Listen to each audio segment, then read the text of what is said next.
and then they were giving them a couple days I don't to know. prep. This Wednesday? I don't think they could order them back until today, could they?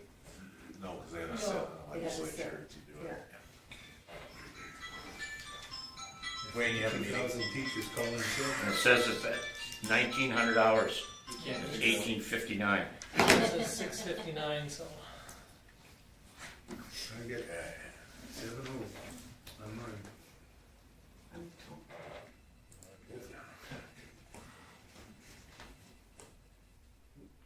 Fly ball. Everyone's behind me. Are you watching them on your laptop? No. What's that? I'm sorry? No, I've got the meeting right here. This meeting's on nine bases and About 7 o'clock, we'll call the meeting to order. Any additions to the agenda? Hearing none, somebody wish to move the agenda? Judy? Any discussion on Judy's motion? Hearing none, I'll call the question. All in favor? Opposed? Seeing none, it's carried unanimously. Okay, moving on to the minutes of the council meeting of September 22nd. Even though you guys weren't here, you still have to vote on it. Any questions, errors, omissions? If not, entertain a motion. So moved. Dwayne, any discussion on Dwayne's motion? Hearing none, I'll call the question. Those in favor? Opposed? Seeing none, it's carried unanimously. Organizational meeting of October 14th. Any questions, errors, omissions? Cole? I'll move as presented. Thank you. Cole moves it. Any discussion on Cole's motion? Hearing none, I'll call the question. Those in favor? Opposed? Seeing none, it's carried unanimously. Okay, we have a bit of a delegation, recognition of outgoing councillors. We have 3 of them, but unfortunately, one of them couldn't make it. So I will start off with Councillor Smith. Okay. If you'd like to come up. Sure. Will was one of our youngest members of our council and was only with us for 1 term. And it's been such an honor to have Thank you very you. much. And you know, again, it was great to have you there and appreciate all the input you gave us. And thank you very much. The laughs, maybe. No, it's good, you know. You're there even when you weren't there because you tried to participate as much as you could, and that's what was meant to be. So thank you very much again. Can we have one more, just handshake? Will, do this. There you go. Thank you. Attaboy.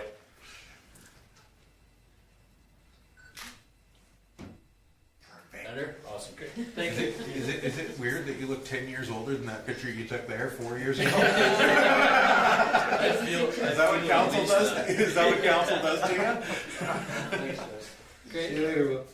Thanks, Thanks, everybody. Will. Yeah, Do you, thanks. do you want to stick around for the rest of the meeting? Yeah. Oh, I'm good. I'll watch from home. Excellent. Excellent. Okay, the next one we do have is Lyle. Lyle's was with us for 2 terms, so 8 years.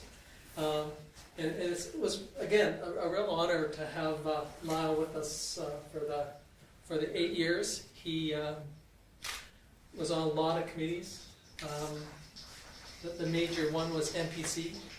The airport was another big one that he participated with us. So again, thank you very much, Lyle, for all your years of participating with us, putting up with me anyway. it was tough. Yeah, I'm sure. But anyway, again, 2 terms, and thank you very much again. Great.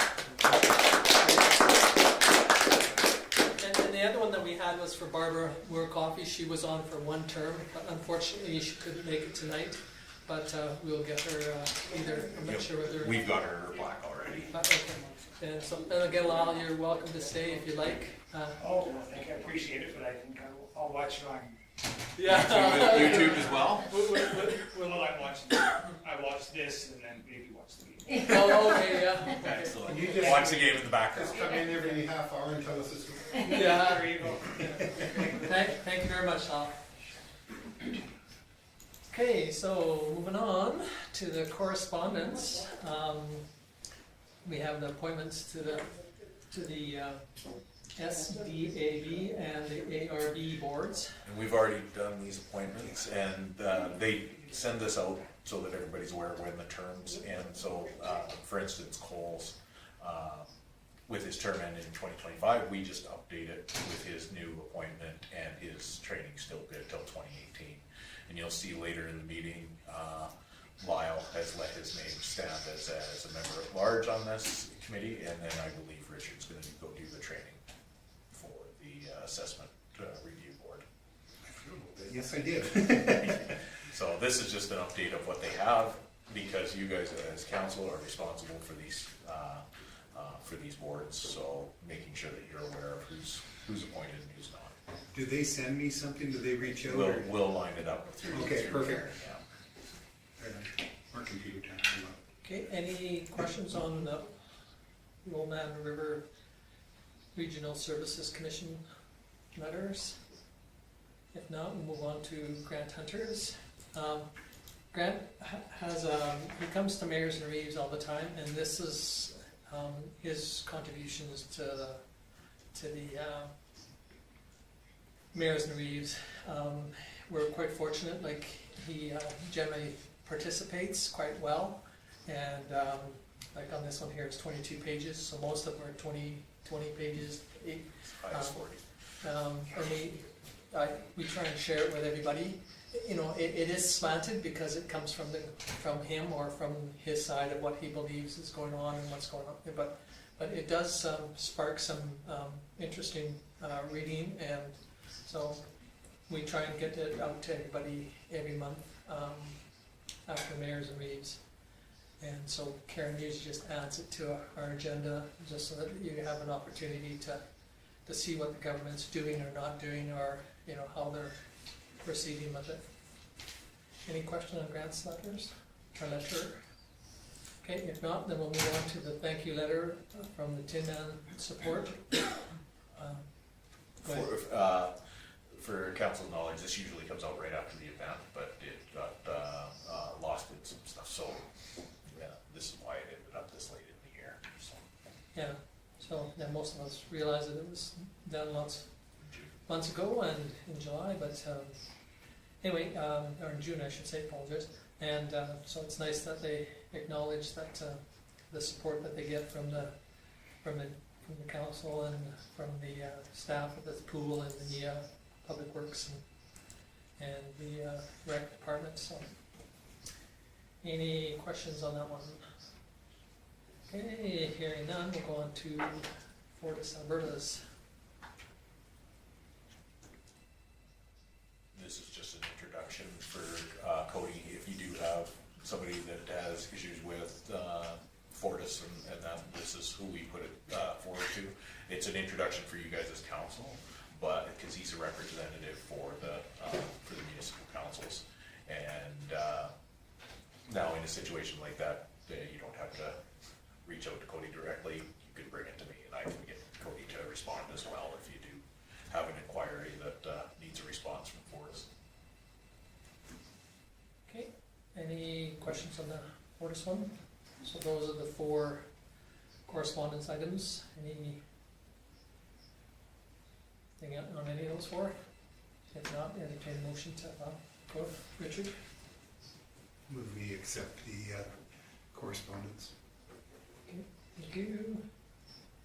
Any discussion on Richard's motion? Hearing none, we'll call the question. Those in favor? Opposed? Seeing none, it's carried unanimously. Okay, moving on to the financial reports. So when you get an opportunity to see these are exactly what we see every month. These 2 documents, these are the documents that we share at our meeting that we have, our public town hall meeting. And so over the years, they've kind of tailored them so that they look the same, and so you'll see this document every month. And this first one is on the cash statement. I appreciate this one here is the end of September. So the biggest thing for the new councils, this is our general general account that we pay the bills out of, so it fluctuates the most, and you can see the most amount of transactions, there've been 22 million that go through it. That number gets reset from the auditor, it never goes back down to zero, so it doesn't reset on year end, it's just the transactions that are being accounted for a certain amount of time. On the investment side, these are our mush accounts through the ATB. Richard likes to ask this question, so I officially looked it up for the official answer, because the only one I knew was the municipalities on it. MUSH stands for municipalities, universities, schools, and hospitals. So it's a special account set up for operating through the ATB that gives the same rates as investing into a GIC, but there's no terms on it. So we can move money around quickly out of it without having to wait for a 30, 60, or 90-day term. So anyway, the money that we have invested in that in the general account, we currently have 4.5 million in our general account. The CCBF is the Canada Community Building Fund, which used to be the federal gas tax for some former councillors that knew it by that.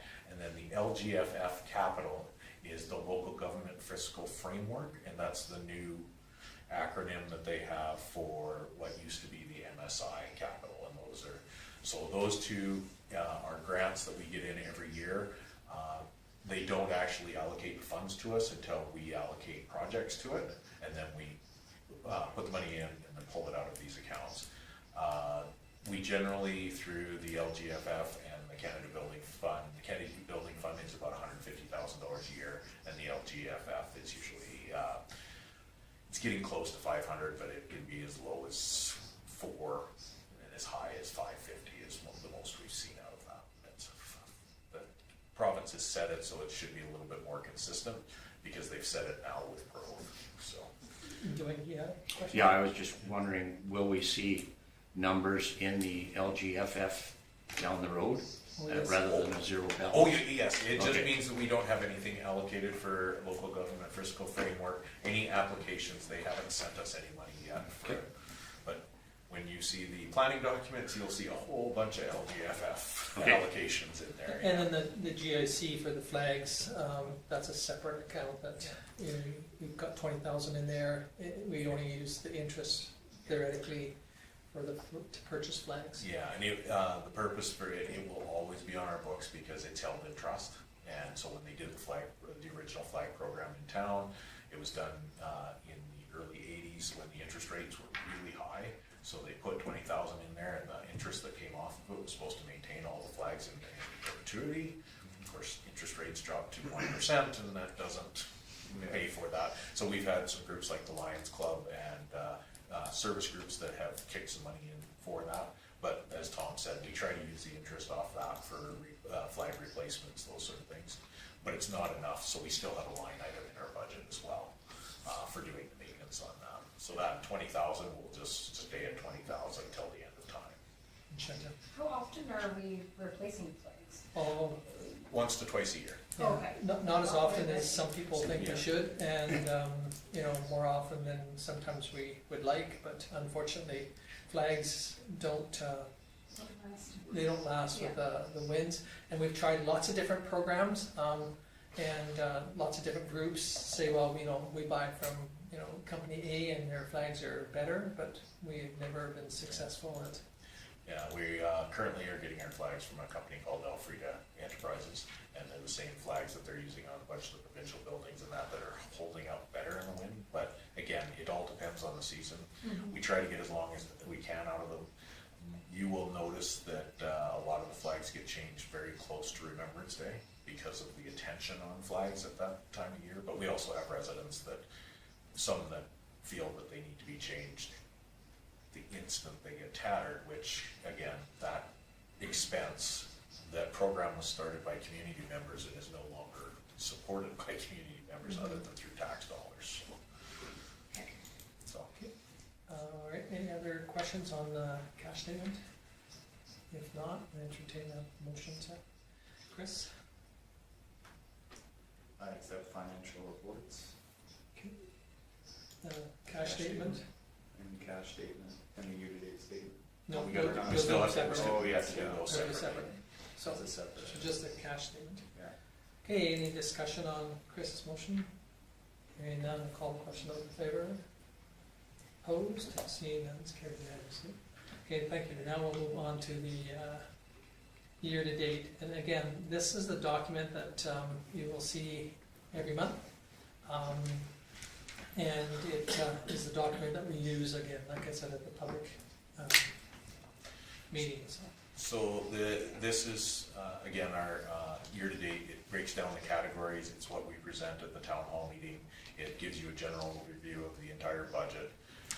One of the biggest things to keep is when you're looking for, is just looking for anomalies, things that don't look, you should know that, if your budget for the whole year and you're 2 months into it and it's already close to being, ask that question, why are we?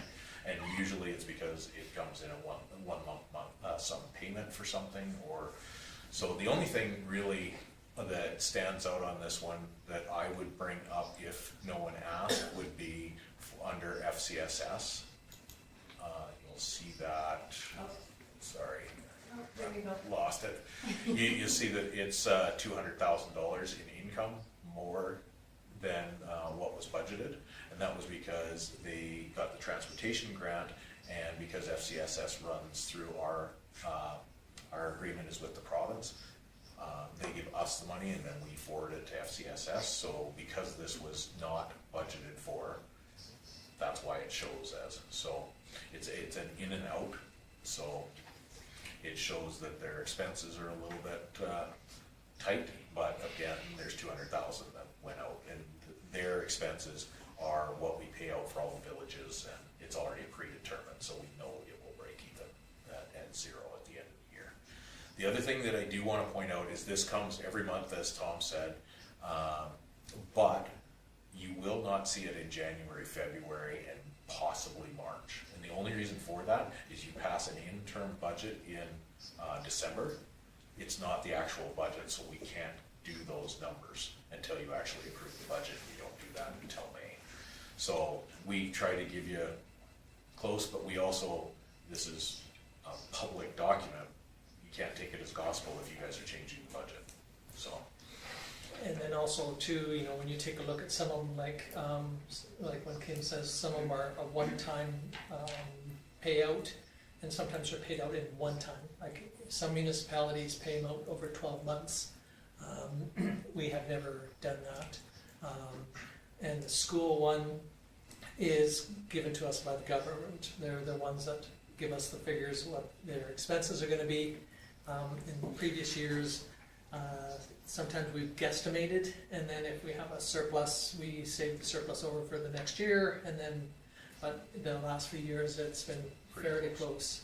So on the school, you'll see that we've already collected all of the money for the school through our taxation, and so we've got all of the revenues for it. So on the expense side, we still have one last payment before the end of the year for the education. So. Chris? I was just curious, so with the summary, when you review it, you have the year-to-date and the year, and I know probably when we review the budget, you have multiple years you can kind of see, but when you get a statement on a report like this, it's hard to really understand what's going on, because if you had, 9 columns as opposed to the 3 that are here and showing 24 and 23, then you kind of see, if there is there a deeper trend that you need to pay attention to, and that's probably in other budget documentation. You have that all set out there. Yes. I'm just curious on the format on this one.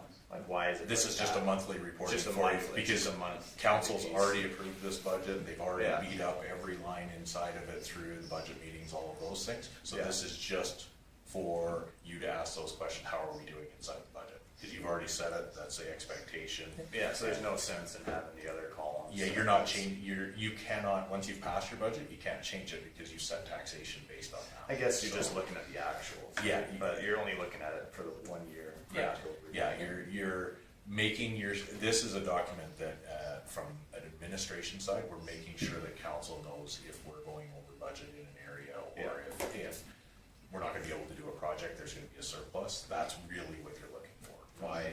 why, and that's why I pointed out the FCSS, because if you're reading that, Yeah. it's $200,000 more in income. Where did we get that from? So, and what over the years, the majority of the time, when we do this monthly, it gets brought up, and a counselor through the group will generally ask, is this where we need to be? I'll touch on that stuff. And again, anytime you have a concern, bring it up. And yeah, if this is where we're gonna be, and the simplest explanation I give to a lot of people is if you look at our budget, we have some things that come out once a year, like Tom said, but if you look at the overall budget and it's $7 million, we're spending $600,000 a month. So, you know, if we're 3-4 months into it and we're well overspending that, ask for that explanation why.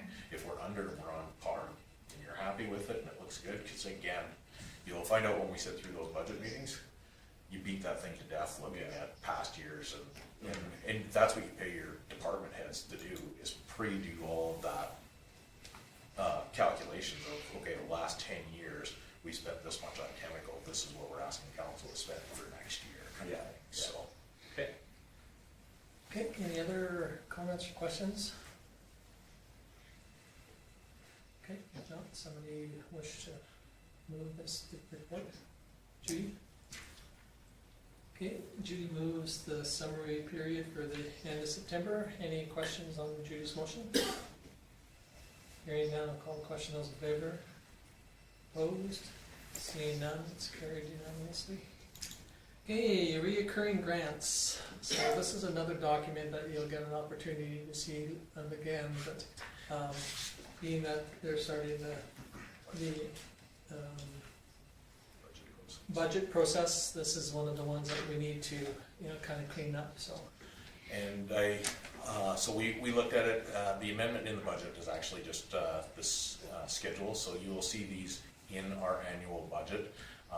The Regional Victim Services Society is no more, and Amanda did the look back for me, and the Vulcan and District Chamber of Commerce, while they still exist, they're not active, so they don't have regular meetings, and they haven't asked for their supplementary funding for 8 years now. So we could probably remove them from the list until they become active again, and send a letter asking to do that. Having said that, I may have jumped the gun with the amendment because their food bank has a couple proposals that they want to bring forward to the next meeting that will probably add them to this list, but for the time being, we can amend this policy if council sees fit. And again, there's stipulations, if you read in the earlier statement, of how you can qualify for them. So you have to fulfill the qualifications. If you don't, we sometimes have to remove a person from the list on the recurring because they don't give us a financial statement or, some of the requests, so, go ahead. I'll make the recommendation the council approve the amendments to policy F-06, recurring grants and organizations as presented. Okay, thank you. And like Kim said, that to go along with Richard's motion here is that, this will come back up again and we can add to it. It just changes it when we go into the budget process. And to clarify the purpose of this policy as a standalone is the council used to have all of these donations. They were currently happening within the budget, but they were hard to, one would be under common services and one would be here and there. It was really hard to follow in the budget. This now breaks down where you, in policy, you can actually see all of the things that you donate within the community to support the groups. And you can figure out, are we financially supporting these groups too much, too little, and it's all in one place. Okay, so we have a motion from Richard. Any other discussion on Richard's motion? Hearing none, I'll call the question in favor. Opposed? Seeing none, it's carried unanimously. Okay, great, thank you. We'll move on to the current business. This one here has been around for councillors for some time, and the MPC has seen this one 100 times too.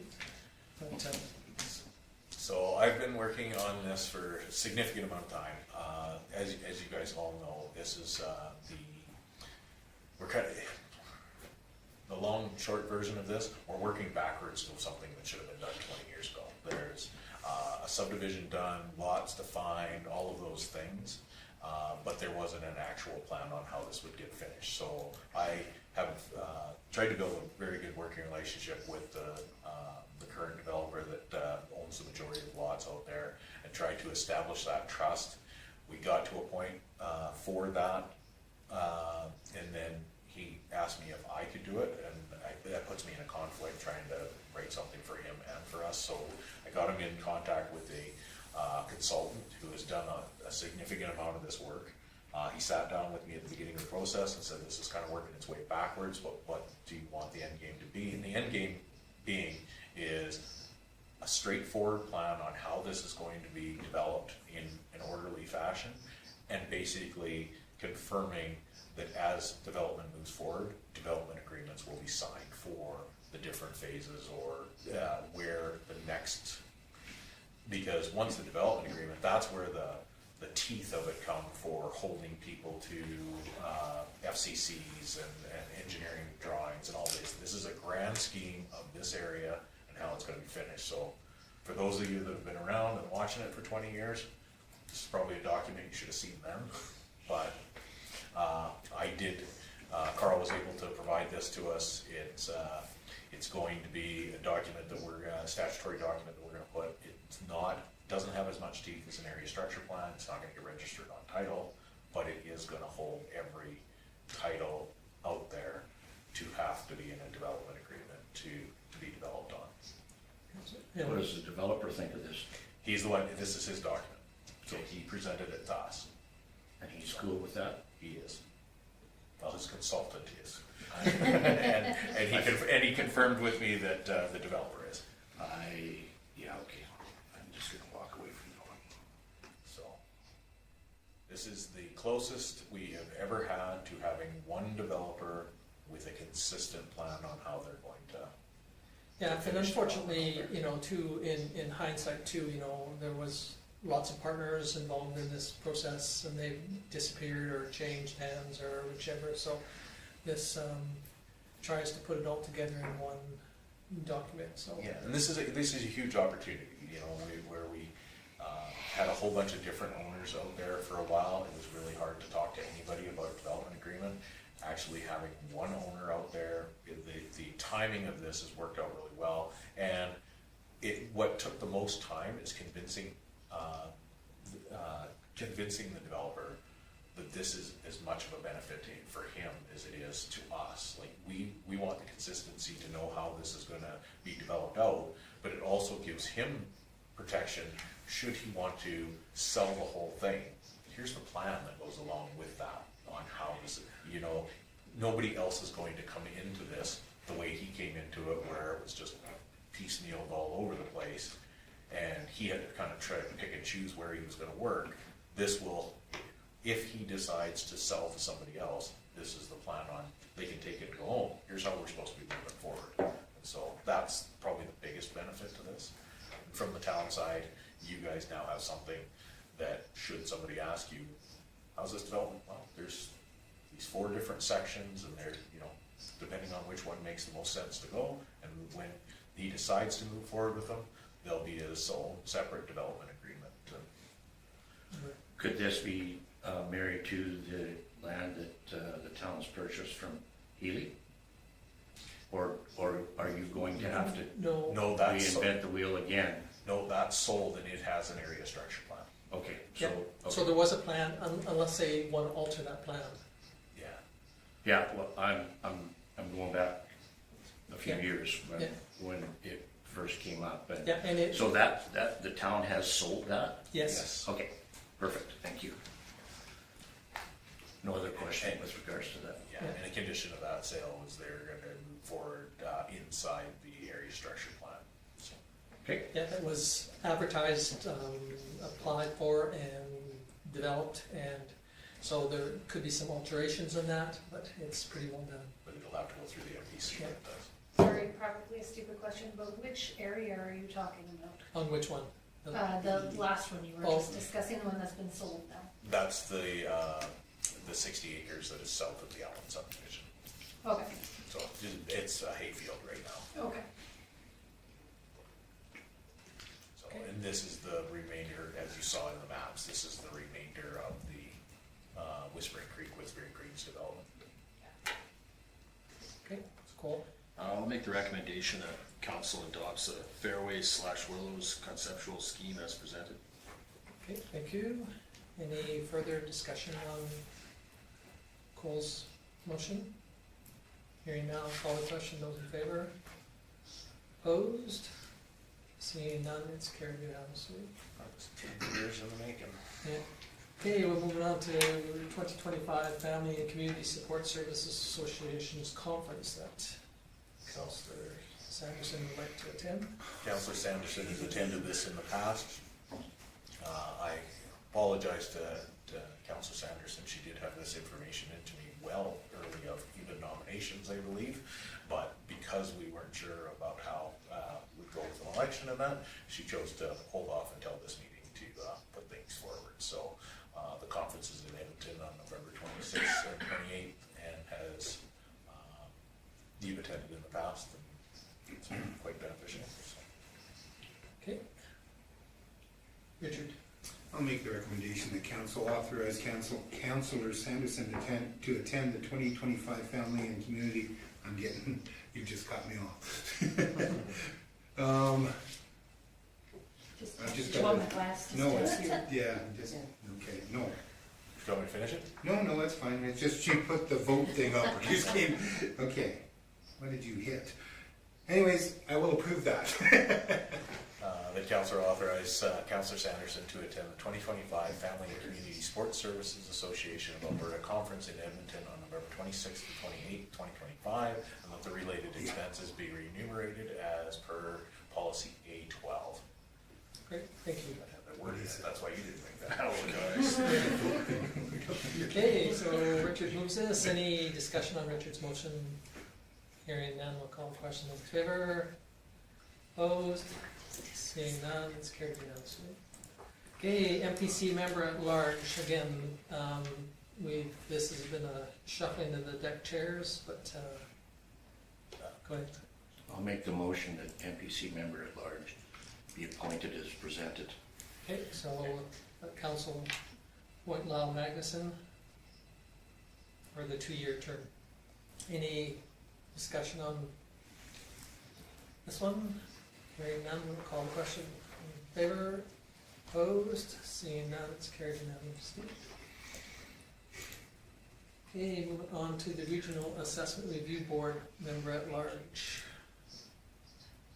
This one falls under the same, you guys saw that letter that saw that his appointment was official as a councillor until the end of October.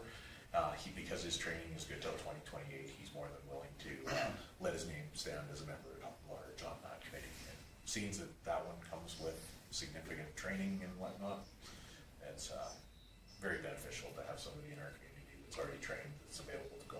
Judy? I'll make the recommendation that council appoints Lyle Magnuson to represent the town of Vulcan as a member at large on the Regional Assessment Review Board for a 2-year term ending March 2028. Okay, thank you. Any discussion on Judy's motion? Hearing none, I'll call the question. Those in favor? Opposed? Seeing none, it's carried unanimously. Okay, CPKC Holiday Train. They sent a letter. Yeah, pretty straightforward. The letter from CP letting us know that they're coming. The FCSS and Food Bank, Food Bank more than the FCSS, but Food Bank puts together the organization of the event, and so they asked for support from the public works staff to put up barricades, and then also the Waste Authority for garbage cans, the fire department for a fire pit, those sort of things. The event date is Saturday, December 13th at 3:30, which hopefully will bring more people than the last few years that we've had the holiday train, because it was during the middle of the week during the day. It will be pulling to the 2nd Street crossing and will be opening to the west, so we'll be able to utilize parking through the dog park and hopefully have some folks utilize the solar park as well, the green space in the solar park. So They're asking for a temporary road closure of Second Street South and public works assistance for the preparation on the day of. Yeah, last year, or the last time it came through, we had it facing west and it turned out very successful. And this year it should be the same type thing, depending on weather and Hopefully Saturday will draw more people out to it as well. And along with this, council is encouraged to attend because there's a donation from the town to the food bank as well.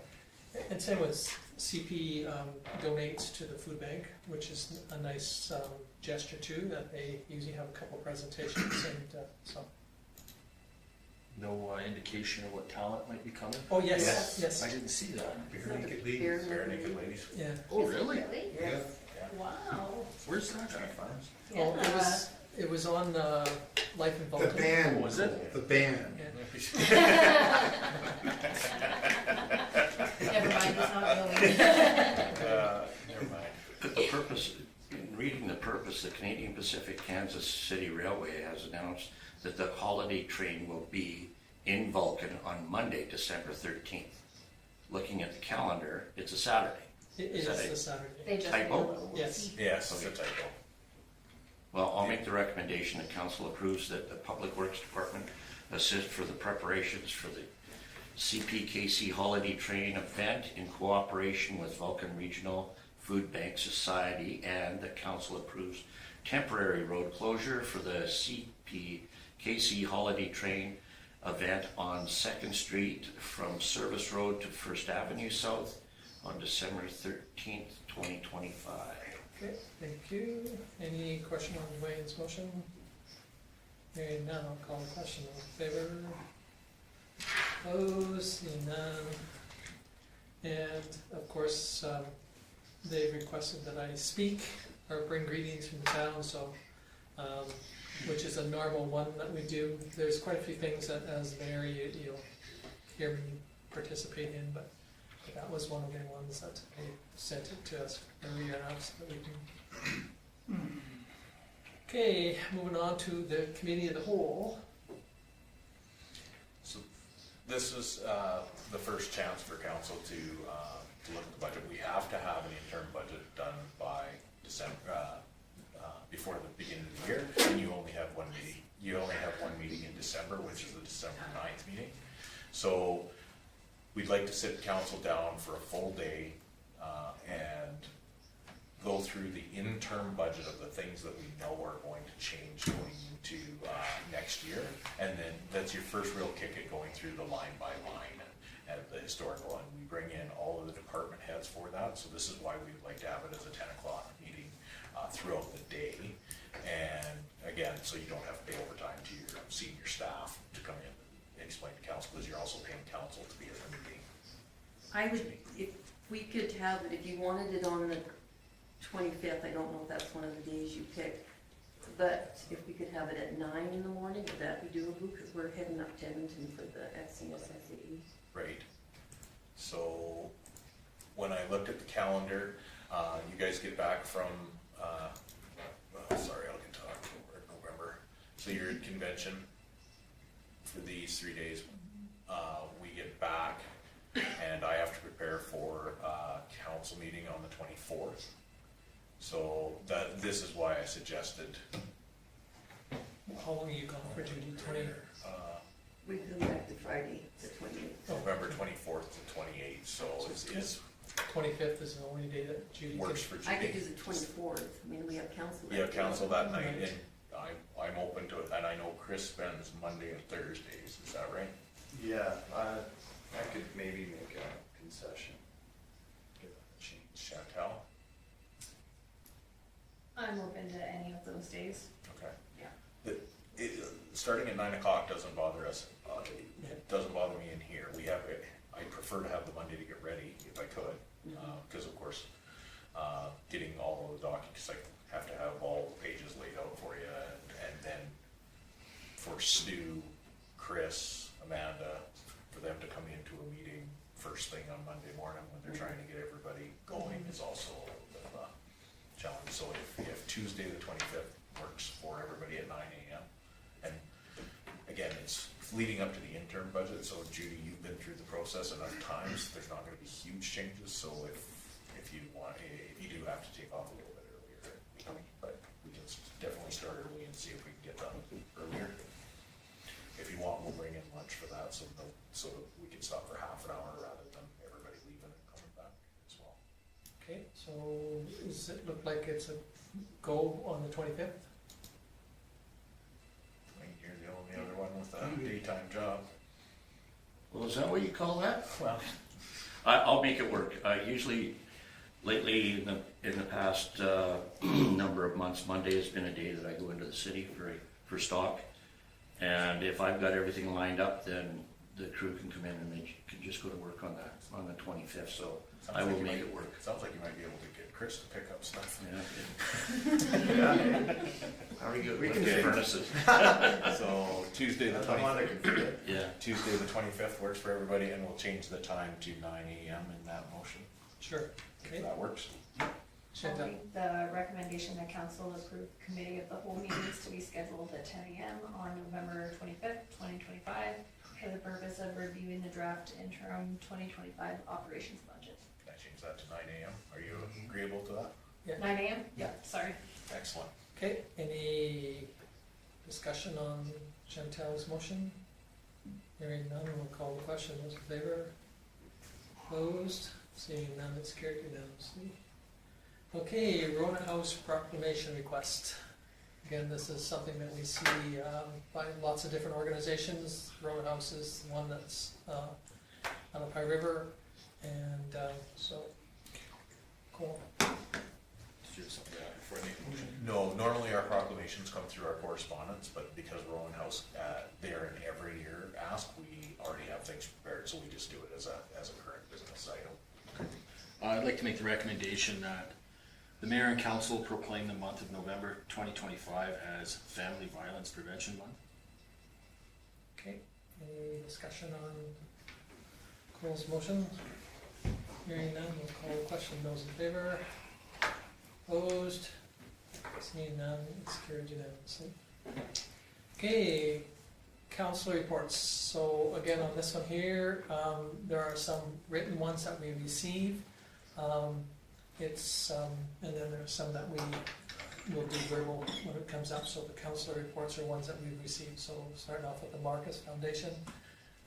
Judy's been really good about making sure that we get these on time. Some of them you have to go back to your administrations, like the libraries and the water commissions and the solid waste and that, and kind of hound them to get them in automatically. And if not, you can bring them back to us as a committee members and get them into Karen. So anyway, this is the Marcus Foundation one. It's from their July 29th meeting. Even though they've had a meeting since, they will not send them out until they've been approved. So Sometimes I sneak them in, and I apologize. Judy has got us drafts before, so. yeah, and even that's one that some of them have issues with, is say, well, we can't send them out because they're a draft. But that's a fallacy, but it's some administrators in those departments think that that's what they need to do. But anyway, any questions on this one from the Marcus Foundation? And again, we'll hear it going through some of the reports, some of the information that's already been brought up. But okay, no questions on that one. We'll move on to the Mayors and Reeves, so September the 5th.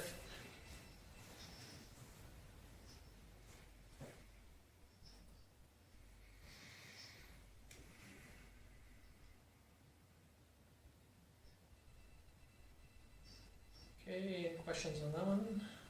Hearing none, we'll move on to FCSS, October 15th.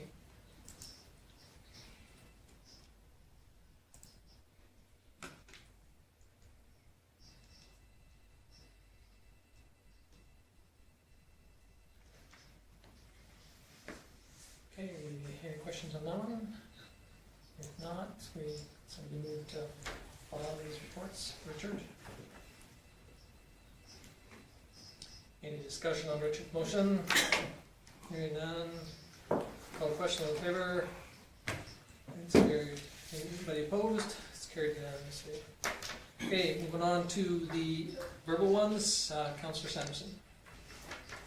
Okay, October 6th to 9th, I attended the Healthy Aging Alberta Summit in Edmonton. This was one of the better conventions I've been to. It covered almost every service entity within Vulcan. So it was very interesting. They covered Marcus Foundation, SESS, Transportation, Client Services, Safe Spaces, Link Worker, Elder Abuse, and so much more. Speakers were fantastic. We had doctors that would be there for 2 days because they would talk about, well, somebody spoke, and I thought, wow, that was impressive. It was very good. There was 8 representatives from Vulcan covering one of each of these services. I was represented on SESS and Marcus Foundation and the Food Bank, Transportation. And no matter who I talk to there, everybody says, oh, you're from Vulcan. We're hearing there's great things happening in Vulcan. I mean, and I talked to a lot of people and I just thought, wow, you know, that's pretty impressive and you feel pretty good when your town is being recognized. October 15th, I was at the MPC meeting. October 16th, FCSS has the minutes in there. Just an update on the social prescribing fund that Rainbow Literacy held. Health and Wellness are now monitoring the grants for the link workers, so thank them for that.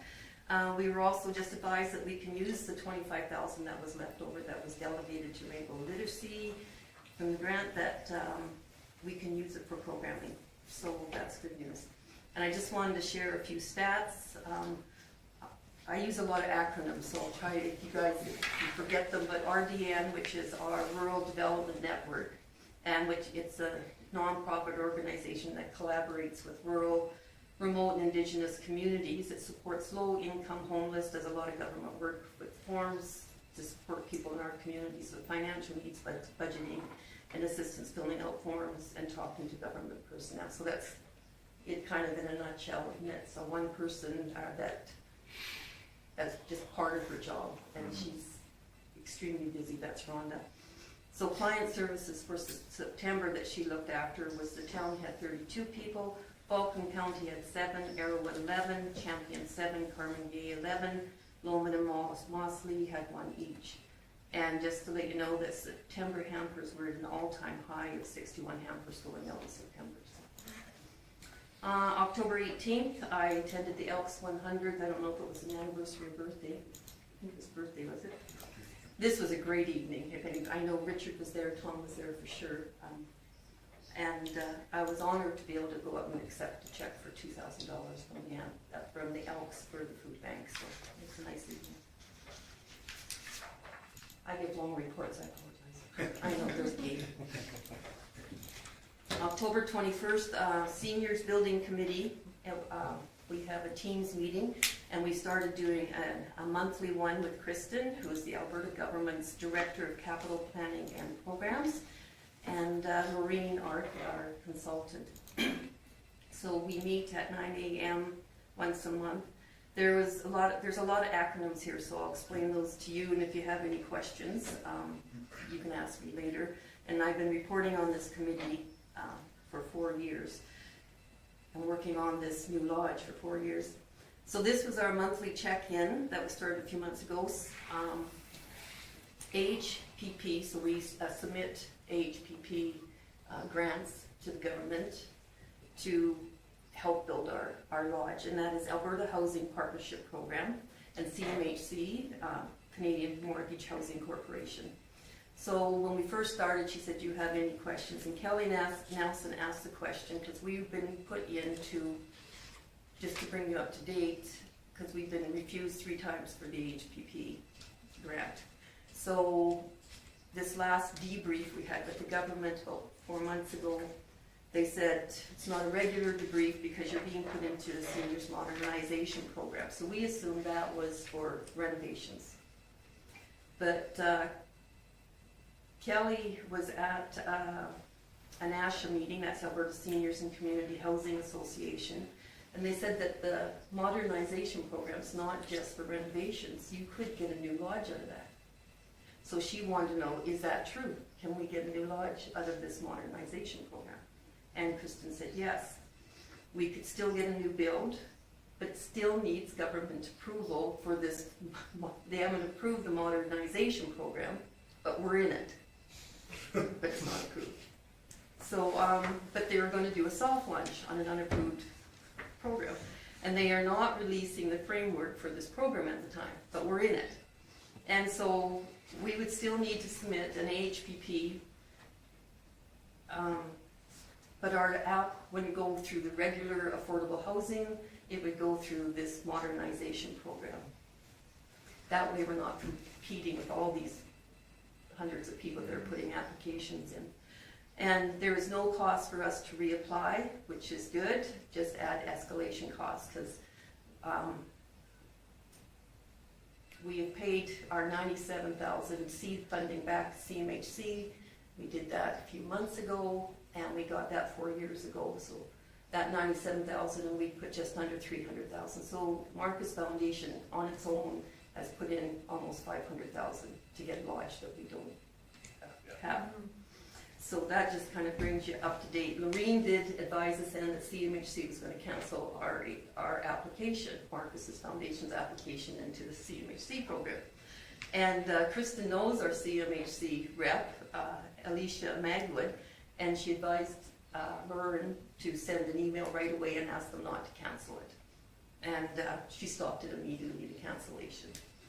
So I contacted Bob West, and he advised us to go with an 8% escalation cost on the construction. He said lumber is steady, trusses are up a bit, and plumbing has gone up a lot. And then I received word this morning, so I got the AHPP application this Friday. I got the agenda for the council Friday, and I'm driving to up north to see my folks and go to hockey.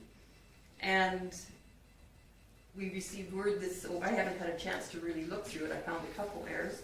We received word this morning that CMHC wants our HPP application submitted immediately, today.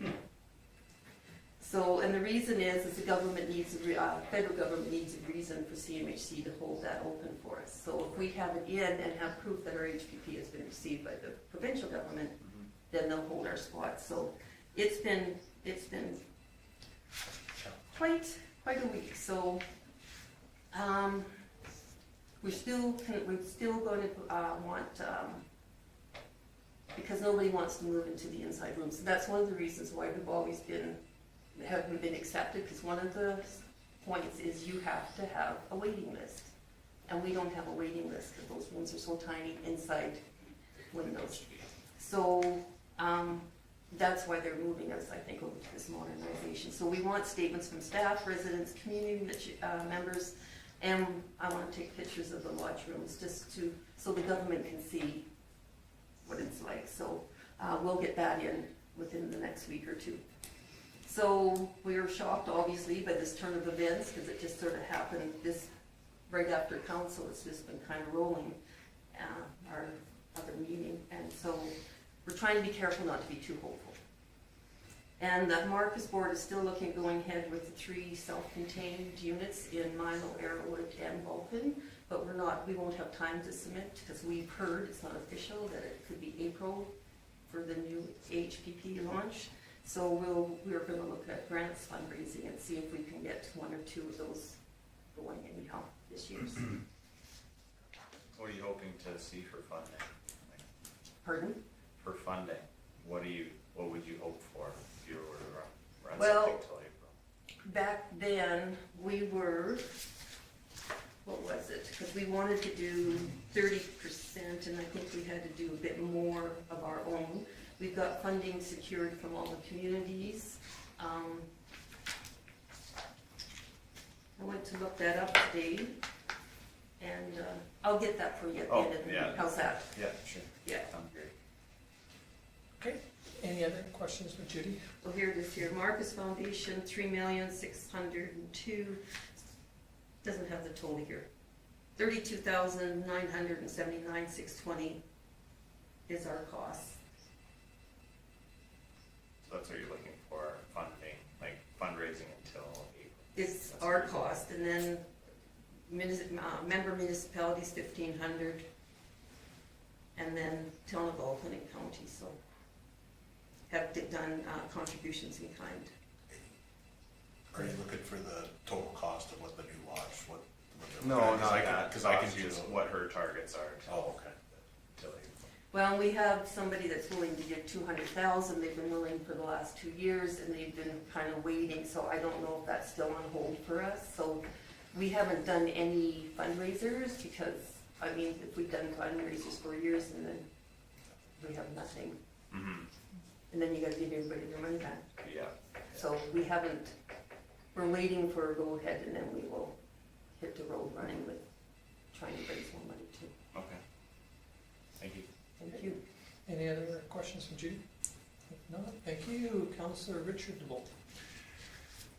Really haven't had too much going on. I guess Judy was saying, was at the Elks 100-year anniversary. It was a good time. I had to go after, well, just into the speeches, and but it was good.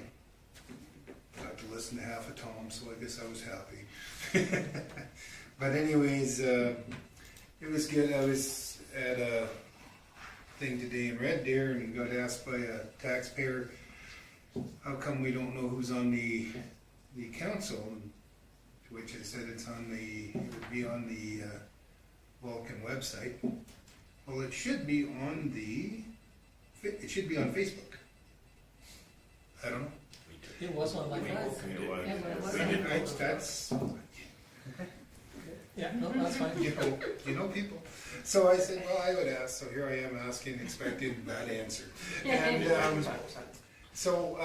besides that, haven't had, well, one person asked me, I wish I would have known about elections. Said it's been up there since January, and so gotta keep your kind of ear to the ground next time, I guess. But that's about it. Not much going on yet. Not since the last meeting. What day is Christmas? Yeah, exactly. Should we put that on there? Anybody have any questions Sorry. for Richard? If not, thank you, Councillor Chantel. I have not done anything yet. I have had my first experience with the public. I've had positives and negatives. I had quite a few positives with the regular congratulations, so on and so forth, a lot of positive attitudes. I have had a couple people come up to me complaining, asking me to change things. So I have been advising people to put it in for meetings, any complaints that they have, or thoughts or ideas. So other than that, nothing. Okay. Yep. Any questions for Chantel? If not, thank you, Councillor Mitchell. For me, similar thing, the odd conversation. One conversation I had with a taxpayer was in regards to cost of water, I guess. So has that been factored kind of into the budget and different things, and like what, is it a meaningful amount relative to what the cost of water has been in the last few years? Or does anyone want to speak to that? Yeah, I can answer it. I'm not familiar with it. The rates went up 20-some%, and it was, we purchase water from the Water Commission and sell it for exactly what we purchase it for.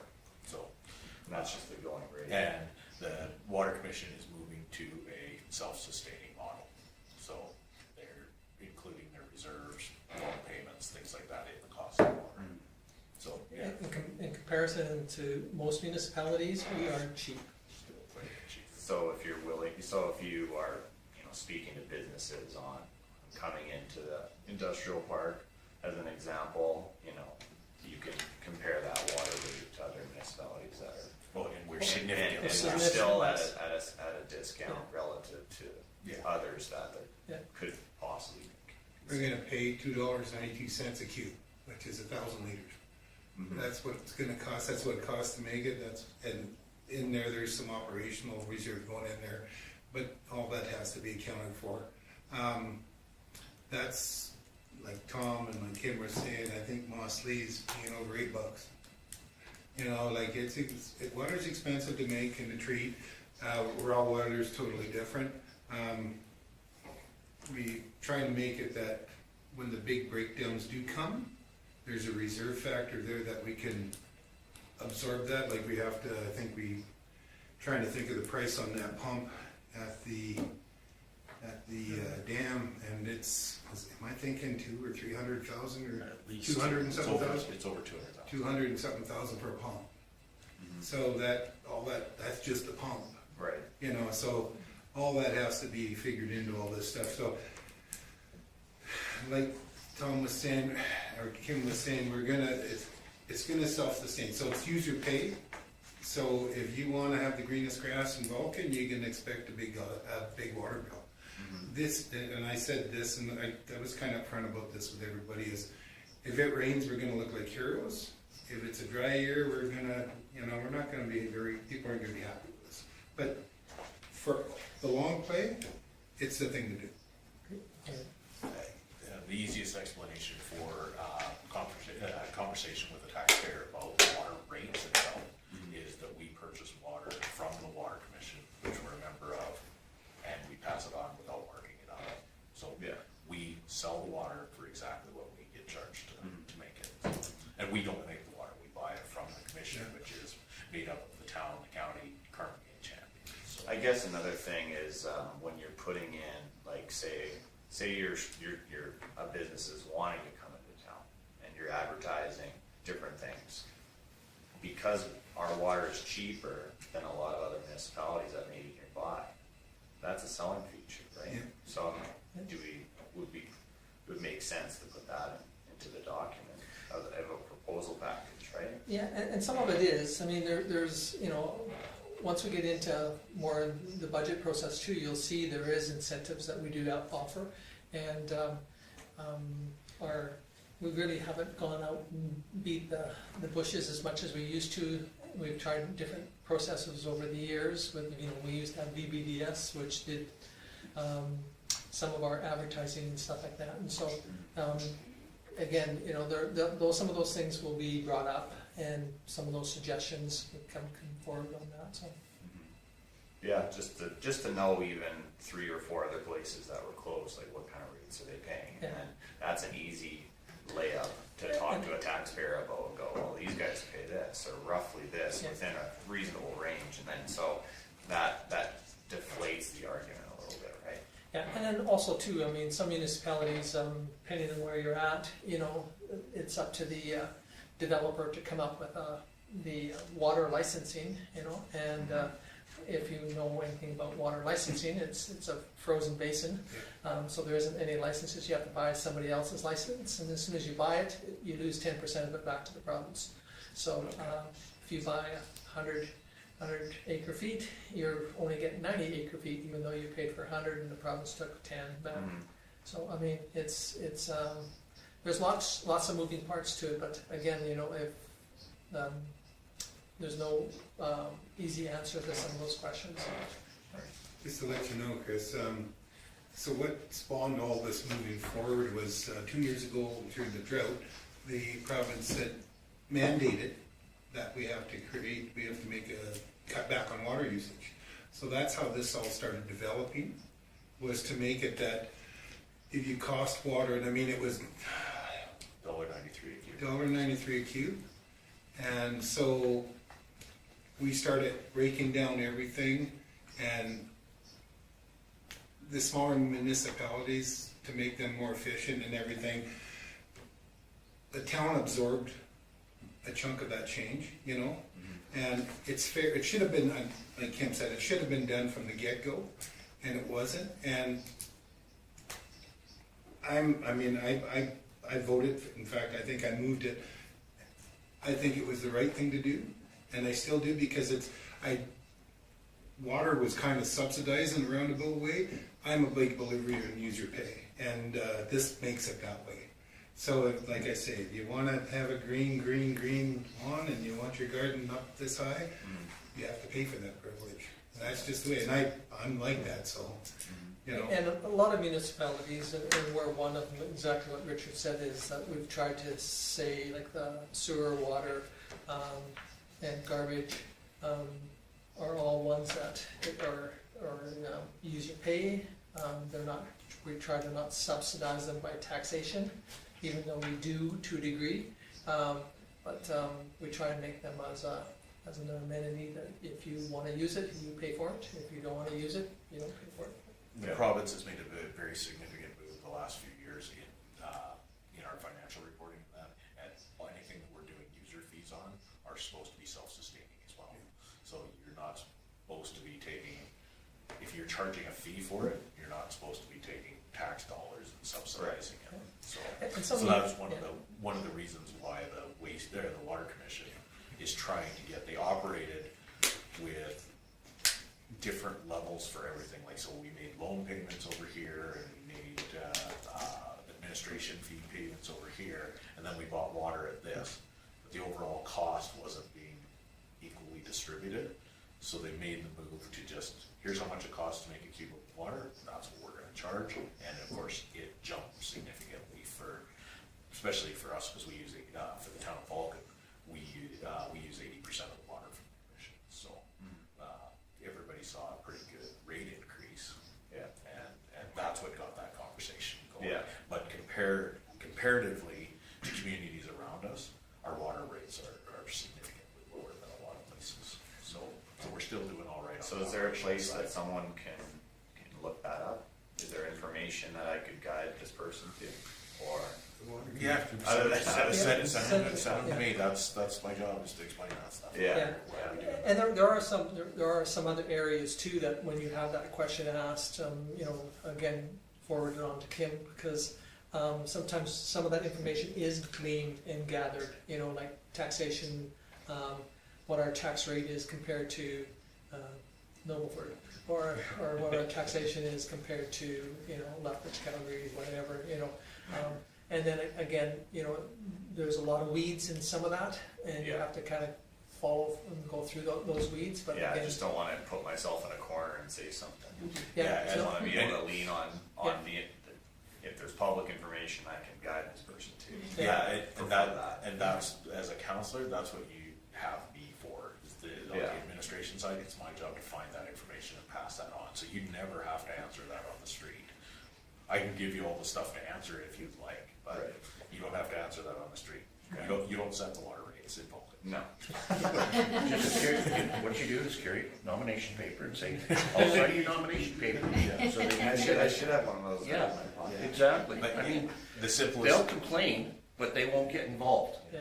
the and simplest that's- answer for you, Chris, is it's the water commission that sets that rate, and you guys as council, other than participating on the commission as board members, Yeah. this council in this room has nothing to do with the water rate involved, other Yeah. than collecting to pay it.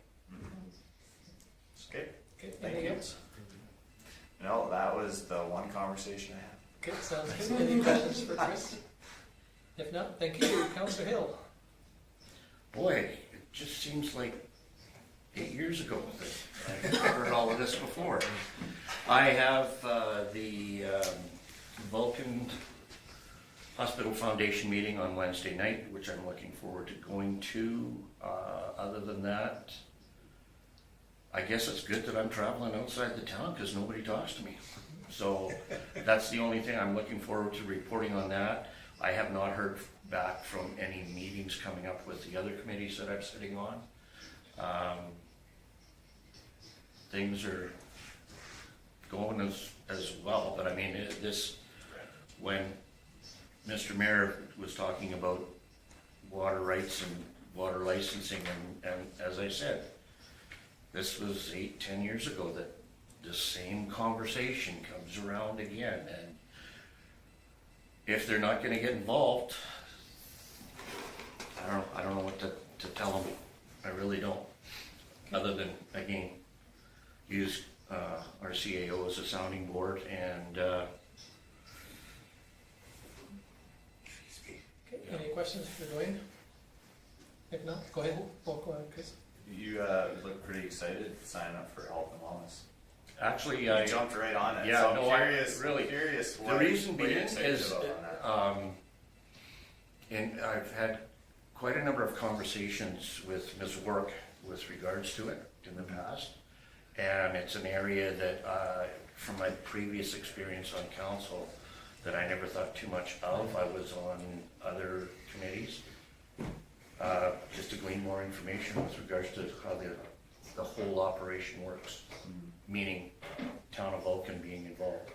So, by the sounds of things, from what I read from the previous minutes for the meeting coming up, there are some great things that are on the horizon. So, looking forward to getting my feet wet a little bit, working with some dynamic people that have done a lot of things for that foundation. Okay, anything else for Dwayne? No, thank you, Councillor Dunn. I've had no official meetings. I think I have any on the horizon immediately anyways. So I haven't really had much correspondence with any ratepayers either. I think looking forward to the pumpkin patch on Friday and Halloween. Looks like the weather's gonna be good. So. Does the town do anything like that? We just participate. We assist them in the setup and all sort of things. It's being taken on by a community group and they're. Yeah. So is there anything that we can do as counselors to, like, I know Cody and I are doing a spot there for CD Plumbing. Is there anything that we can kind of do to Just show up. Just participate. show up, and do we have like pins or anything that I can Yeah. take, or? From like account, like to hand out as, Yeah. Like- anything like that? like, how many would we need for? Municipal. Okay. Yeah, with the pins, we kind of reserve for when you leave the community instead of like Within the giving every community kid a with, pin in I town. guess, would be- Well, I we've would give it never to done- kids, I would yeah. give it to the But- parents and give yeah. the kids the candy, but. Yeah, no, we set up by donating the use of the campground, having guys in there set up, providing firewood. I believe they're gonna string some lights for some trees this year. Okay. Yeah, Okay. you'll see that in their request for the use of the thing next year when it comes up. Okay, You'll see all the stuff that they asked the town to do for that. okay, perfect. Any questions for Cole? No, thank you. Moving on to me then. You guys missed the council mandatory meeting, which we all attended, and it was great, and thank you very much to the administration for putting that on. Same with the org meeting, exactly what some of you guys have said, some of the meetings haven't happened, but Karen has sent out to all the groups of when and who's on which committees, and you'll be they'll be getting in touch with you. I did attend the Elks Do, brought greetings from the town, and I think it was fairly successful. I've had a few people that thank me for, showing up and participating. It's kind of admirable to see a group like the Elks that have been in the town of Vulcan for 100 years. And if it wasn't for the Elks and the service clubs that we have, our community would be substantially different than what it is. I did attend SEWA executive meeting on Friday, and we're getting word that most of the municipalities are saying, we're in, but hold off until, we're having all these organizational meetings and trying to get through this Community 101 and everything else that's coming down the pipes. And so mum's the word right at the moment for some of the stuff that's been going on, and some of the projects are still moving forward with it. The tour again is on Thursday, and so everybody hopefully can participate in it. The Legion's asked me to do this first poppy, purchase the first poppy, and so that's on Friday for me. And then Community 101 on Saturday, which Kim will talk about a little bit later. And then when we get a little bit farther into it, is November the 11th. Usually the town, I usually bring the meetings from the town on the November the 11th. So those things coming up for me. I think there's a meeting tomorrow night for you, Chantel, for the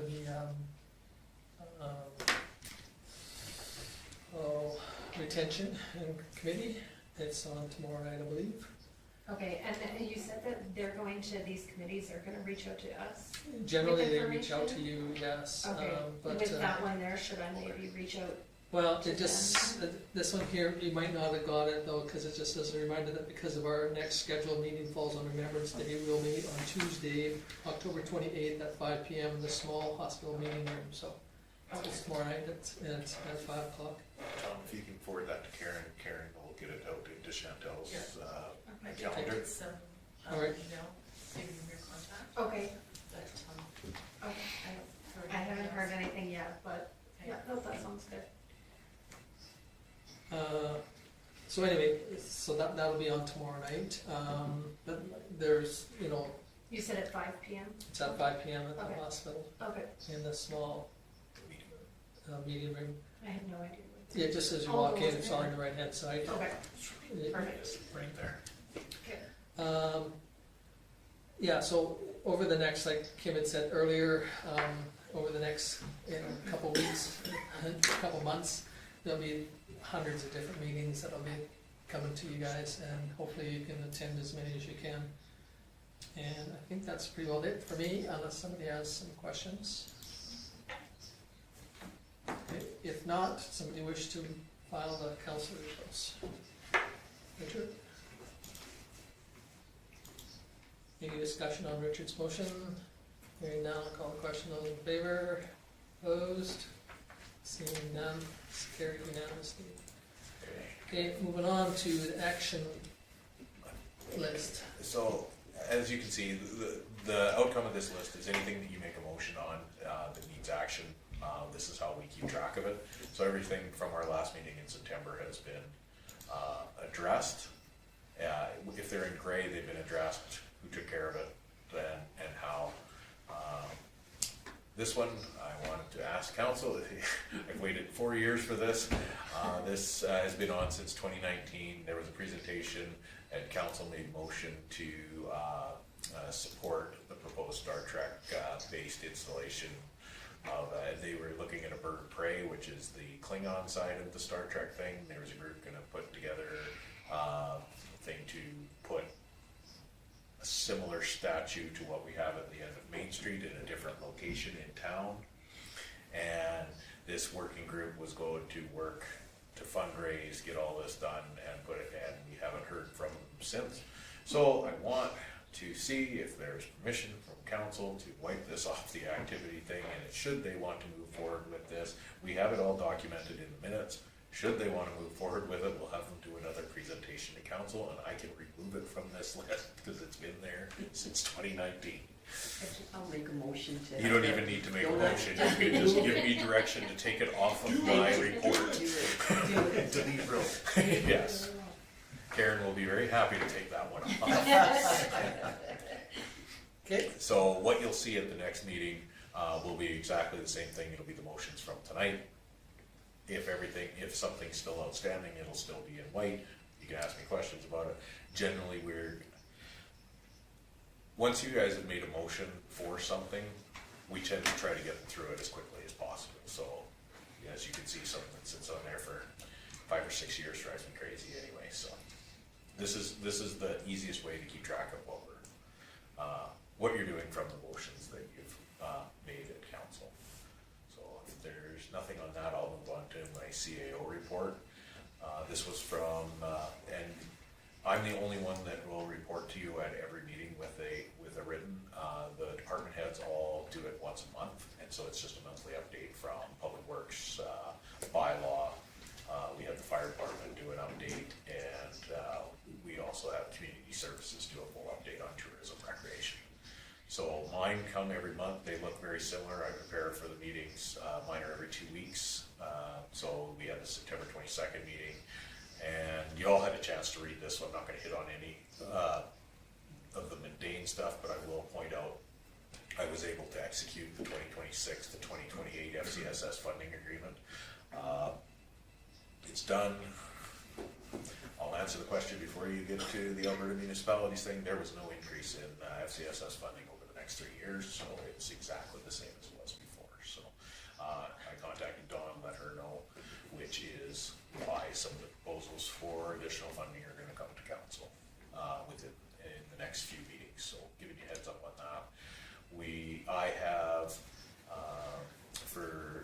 councilors, just an update, our Public Works employees opted out of their union at the end of the year, last year. And so they are, just, Public Works employees are just members of the town staff, the same as everybody else now. And one of the things with going away from the union contract was putting in policy for ongoing, was tying wage and cost of living increases to the wage.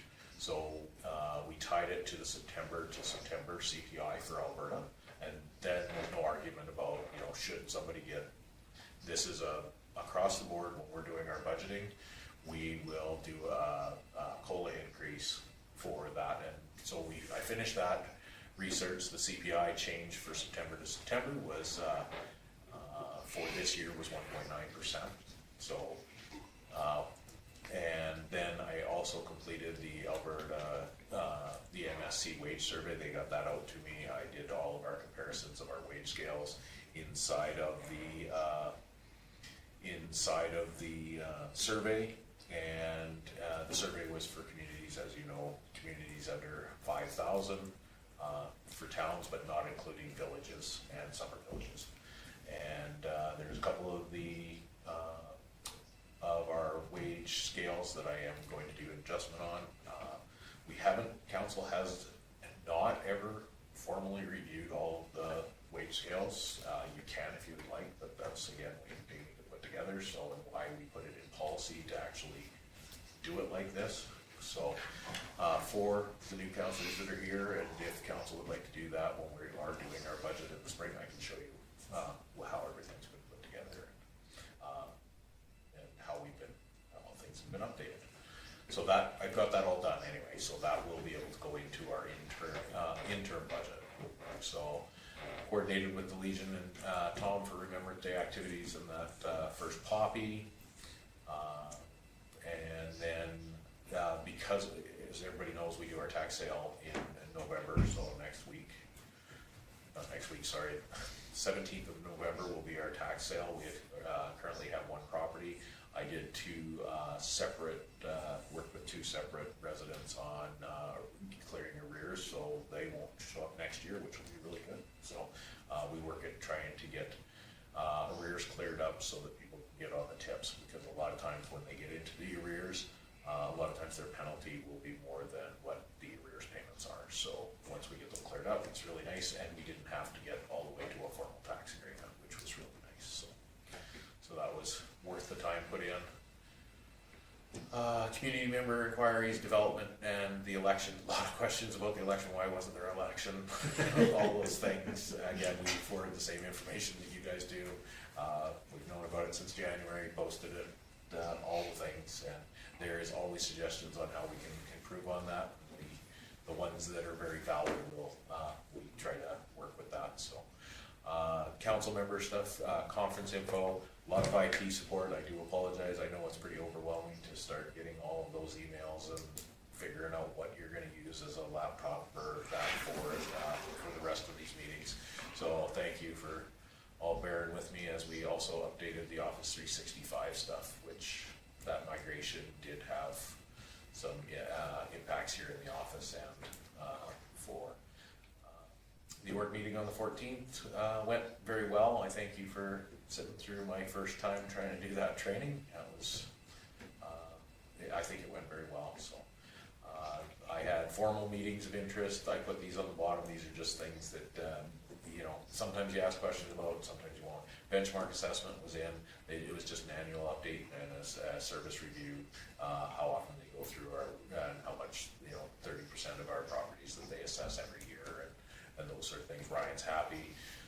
He is still quite a bit behind on assessment, so you're going to see a large assessment jump again this year, and it's because prices are selling for significantly higher than what he was anticipating. So he didn't give me a percentage this year like he did last year, so we'll continue to do our interim budget with last year's tax rate, and again, you guys can then look at your budget, and if the assessment goes way up, you can lower your mill rate to keep it the same or change levels of service. So that was a good conversation with him. Prairie Stone Concrete was in. They just redoing the final touches on the development agreement. Those are the folks that bought the 3 lots in the industrial sub, and so they will, being at the end of the concrete season, they are most likely going to start the majority of their stuff will come in the spring. So that was good. Rocky View benefits, we had our annual plan review with our rep, and he also helped us get the steps put forward for the new counselors' health spending and wellness accounts. So Amanda should be reaching out to you quite quickly to get all that set up. They're going to prorate the first 2 months of the year for the rest of council, and then your last year it will cut off at election day. So. And when is there an election? 4 years. There isn't one. Exactly. And when is Christmas? Yeah, well, let's hope that the province doesn't change that again, because if we don't have an election, they might not ever let you off.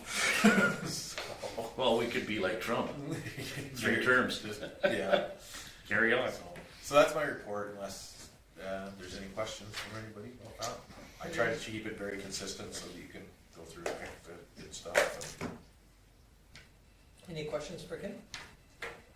So with that development agreement with Prairie Stone, so they have operations in Nobleford, right? And so the goal for them is what? They're going to have a satellite here, so Yeah. that they can batch their material here. Mm-hmm. So it won't be a full-blown batch plant, but they'll have all their material and store their equipment. Those sort of things. Right. So we're having them in our community, so we Yeah. sold them the lots, and yeah, it's an exciting thing, Mhm. especially with our with Noble Noble, yeah. shutting down. Yeah. It's a good addition. Okay, any other questions? If not, somebody wish to move the administration reports? Cool. Any discussion on Cole's motion? Hearing none, I'll call the question. Those in favor? Opposed? You should have a little Seeing seat. that, it's carried. So, adjournment. So move. Yay. The Usually Judy does it. We found our new well. So now you can tell, what's the score now? 4-4. Yeah. Okay, all in favor? Oh, sorry. Carried. Thank you. We are now officially adjourned. Okay, I'm gonna stop the recording.